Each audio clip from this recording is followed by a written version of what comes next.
today. We are cooking Italian food from Maestro's hometown of Rome.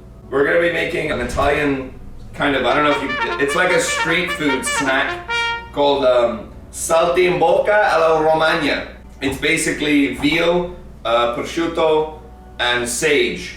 And it's pan fried. All my ingredients are Italian. I mean, apart from the veal. So, I've got veal here. It's a top cut.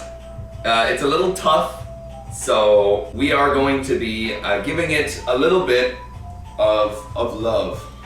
Give me the love! Okay, for anyone that doesn't know what veal is, it is beef. But if you're using the correct term, it's not beef, it's calf. It's of a younger cow. It's a different kind of flavor profile. It's much younger, like in the sense, you get a lamb shank, not a sheep shank, you know?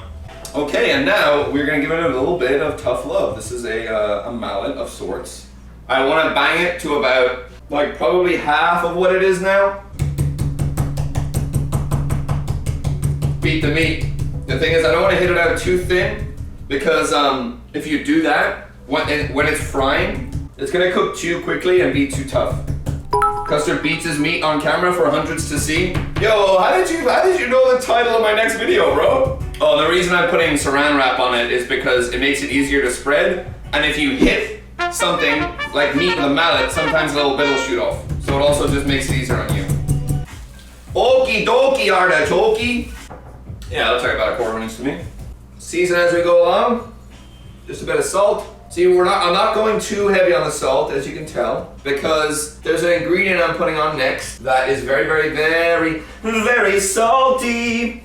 Okay, now, let me give my hands a quick little washerino. Right, we are one of my favorite ingredients in all the land. The beautiful, the thin, the salty prosciutto. Oh, molto bene. I got everything today from an Italian butcher. Anyone that doesn't love prosciutto, not to bring the word back, is a goblin. Alright, cut this bad boy in half. Guys, we are watching cheap Gordon Ramsay. Alright, for anyone that doesn't know what this is a sage leaf. They're very aromatic. It's fantastic, tastes delicious. We're just gonna pop those on. Right, excuse me. Time for a little cross stitch. These are toothpicks. They're made of bamboo. That doesn't really matter. Okay, I'm kind of hard to see, but I'm like piercing straight through and folding over so it pops right through the side there. All right, I'm just getting some butter. Right, little plate. We're gonna get a little bit of flour. All right, this is just all-purpose flour. Gonna be dredging it a little bit. Chat, any idea why I'd be doing this? Crispy outside, there we go, perfect. Chat, give yourself a pat on the back. Okie dokie artichoke. We're gonna get this to medium heat. Knob of butter. In the great words of my friend Chris, butter is better. Okay, now, see the thing is there's a little bit of sage in there, right? But what I wanna do is I'm gonna make like a quick, like sage butter. Crank it up a little bit. We don't want the butter to burn.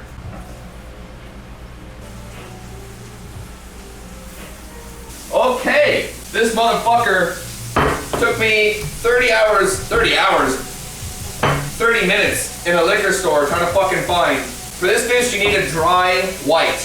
You need a dry white wine. I tried to find one as close to Rome as I could, and this is the best I could fucking do. It's a pecorino. Wait, no. The sole Roma? I don't know how to say it. When you start seeing a little bit of blood starting to come out from the top side, flip that bitch. Turn down the heat a little bit. Take that out, it's gonna burn. There we go, nice little crispy bits. A little longer. Right, and then, while they're cooking away, these aren't fully cooked. Don't eat them, they are raw. Woo. Now, see this? This right here is flavor. Whenever you cook meat, there's lots of sugar in meat, and that's what gives it its little like color, like the golden brown, and it sticks to the bottom of the pan. Fond. It's called fond. That right there, Flavor Town. Once you take the Saltimbocca off, you grab yourself your white wine. A little for you. A little for the dish. This is called deglazing the pan, because you want to use a liquid to basically boil off any of the little sugar that's in there. You basically get a free sauce. I'm gonna get it to a high heat to boil. Now I'm gonna crank it down to like a medium. All right, we're gonna leave that for a moment and clean up. Pro tip: don't put flour down your drain. And if you're feeling spicy, which I am, I'm gonna add a little more butter. Because like I said, like Chris says, butter is better. Okay, now, pop them back in. Let them do its thing for a little bit. The wine is gonna drag into there. The sage, the butter, the prosciutto. Oh! Oh! Mother bed! Oh, just like old mama used to make. I used to come home from the hills of Romana. Oh! I used to drink the wine and eat the Saltimbocca. All the tales I could tell.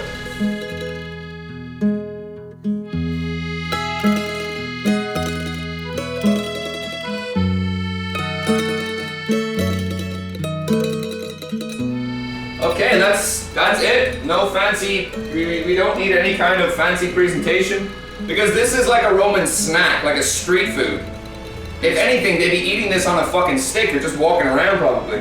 One thing you're gonna notice about the food that I'm cooking today is that it's all very, very simplistic. It's a few ingredients, like 4, 5, 6 ingredients max, and that's fucking it. It's the one thing Italians do well, is simple food that always tastes so fucking good. Right, let's eat it.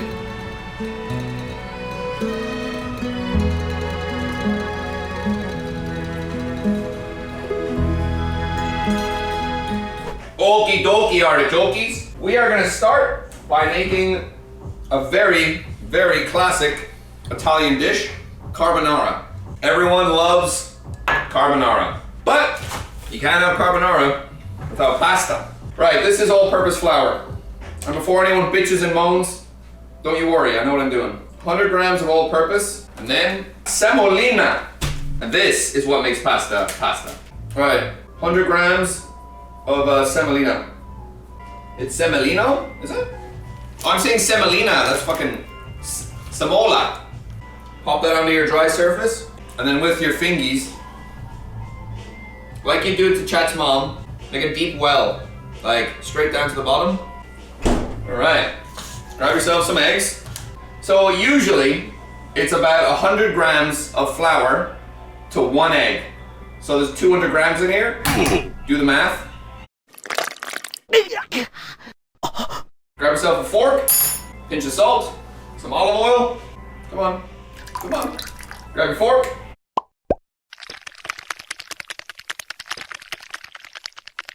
And like you kind of do it in a circle motion where as you flick the fork, you grab flour. Like you're slowly mixing flour in as you do it. See, I find this extremely therapeutic. Something about making pasta is just very, very calming. Yeah, so eventually when you start using your fork, you're gonna have to like, it's gonna actually form into a dough. And you're gonna have to start using your hands. And then as you work it, you're gonna have to knead this dough for 10 minutes. Okay. You're gonna wrap it with cling film as tight as you can, and you're gonna leave that. Where should I leave it? Pop it right down there. And now, 30 minutes. Okay, this is a pasta maker. It's cheap, easy to fucking get. I would highly recommend getting one of your own. Mostly, people add garlic, which traditionally, there's no garlic in a carbonara. And people who use prosciutto, you're not supposed to use prosciutto in a carbonara. You're supposed to use this. This right here is, I'm probably pronouncing it wrong. Guanciale, Guanciale. I feel like that's right, Guanciale. This is a pork cheek, also known as jowl. As in, it's the lower part of the cheek. It's been cured, so kind of like prosciutto, but it's much dummy thicker and tastes completely different. So there's a method of cutting called doing a lardon. It's like a big dummy cut. For me, this is how I like it. It's about that thick, maybe like pinky thick. Grab yourself a bowl, folks. Grab yourself some eggs. 1 egg and an egg yolk. You kind of use the scooping method. Everyone knows how to do this. Goddamn. You just want the yolk. Done. A little salt. Don't go crazy on the salt, because Guanciale is pretty fucking salty. Parmigiano. So I always do this by eye, so it's kind of hard to tell you how much to use. You have to use pecorino. I know, but the thing is, I've got pecorino here, but I'm gonna use this pecorino for the salad that I'm gonna make, and I'm gonna use Parmigiano for the carbonara. Alright, I'm just whisking up my eggs.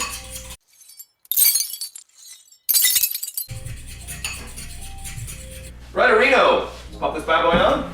Just grabbing a pot and filling it with water. Wow, I'm not gonna tell you guys how to boil water. I will tell you with pasta, salt your water though. And if you want water to boil quickly, boom. Okay, this right here, 3 sections. This is the actual pasta roller to roll it out into sheets. There's 2 kinds here. I think the one's fettuccine and the other's spaghettini. I'm gonna be using the fettuccine setting because I love fettuccine. So this has got a bunch of settings going from 1 all the way to 9. You can roll it out to the setting that you like. I like a bit of a thicker pasta, and I want a thicker pasta for carbonara. Lovely rested dough. Do yourself a favor, flour up the rollers. Stops the dough from sticking. Right, these are gonna get very big, very, very quick. So I'm cutting it up into 4 parts. Get in there, you bastard.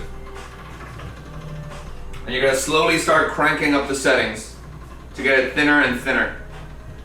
I wanna get this to the 7th setting.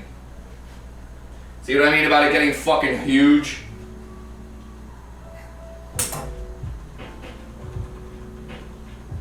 And there you have it, folks. Grab yourself a little semolina.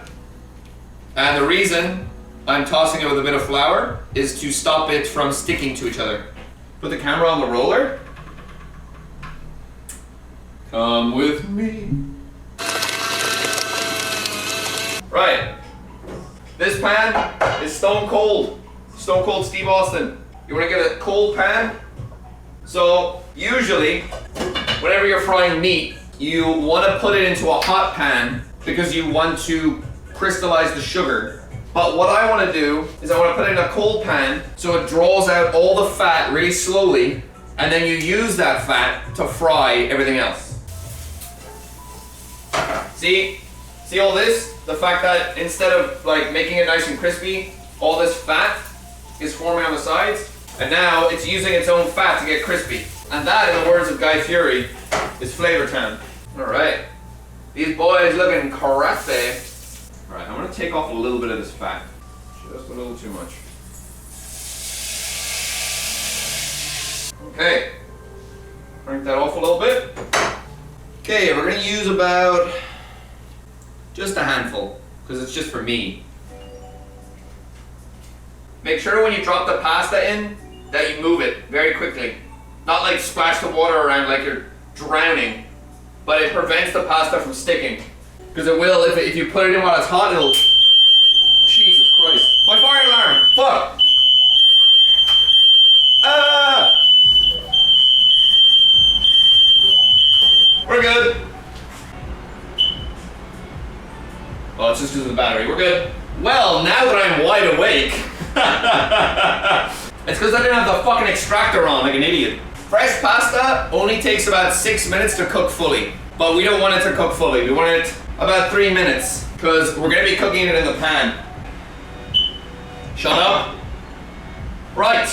Boom. That pasta's ready.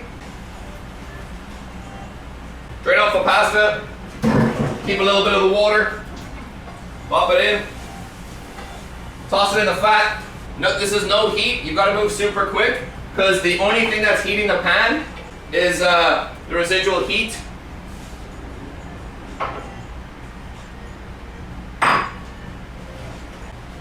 Keep it moving, keep it moving, keep it moving. You don't want the eggs to scramble. You basically are making like a creamy sauce.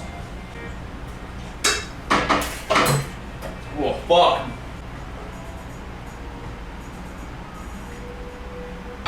Oh, that is the money shot. Carbonara. That's it.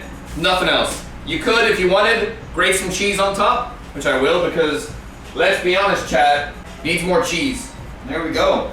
Carbonara, folks. That's, what, like 4 or 5 ingredients? That's it. And it tastes fucking good. Thing about this kind of pasta is, you gotta fucking eat it quick, bro.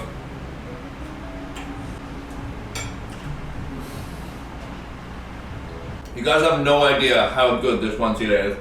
It's like extremely crunchy on the outside, but then the inside is like this soft, fatty, like texture. Oh my god. Yeah, so I'm gonna eat a little bit of this and then I'm gonna make the second pasta, which again is so easy to make. I think it's pronounced, it's either sisal e pepe or cacao e pepe. Right, so the next dish, again, another pasta dish, super simple, 4 ingredients. Pasta, pepper, cheese, water. That's it. We're gonna get our pecorino. Right, you're gonna wanna grate it super fine. You wanna use this, these little boys. Look at that, fucking bloody beautiful. The main ingredient for this is cheese and cracked black pepper. Right, papa, do a little roly. Right, let's start. Crank the heat up on a pan. About medium heat. Grab yourself some pepper. Put it in the plate. Grab yourself your pasta. Pop it in. Boop. Give it a quick mix so the pasta doesn't stick. Okay, so spice is activated by heat, usually a high intent heat. So when you put pepper straight on a pan like this, you're immediately gonna get hit by a hard whack of pepper, and that's what you want. You want to heat it up to activate the spice. It's like a beautiful fucking smell. Right, you get this back to a boil. I need this water fucking rolling because pasta is obviously starchy because of the flour.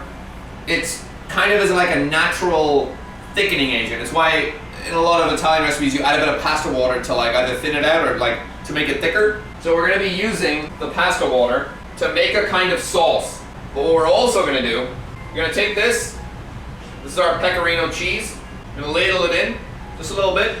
So you're using the pasta water to melt the cheese, yes sir. And then,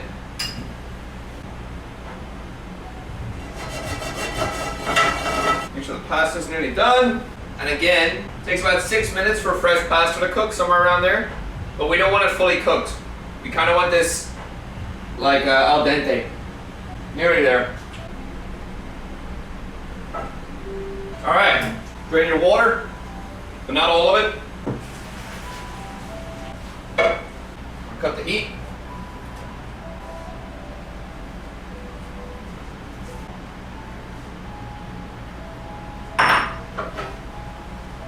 Cheese should start to like naturally start to melt into the pasta. You start getting this kind of like peppery, thicky, starchy kind of sauce. And ladies and gentlemen, that's it.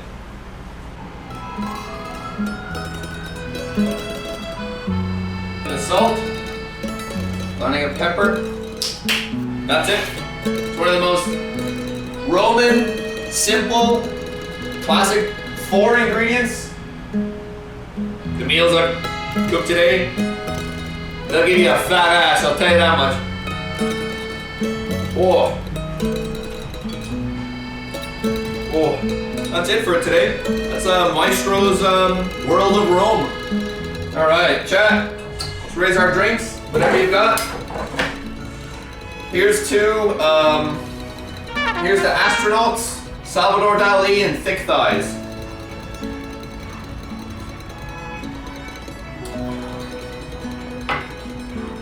I'm not an alcoholic.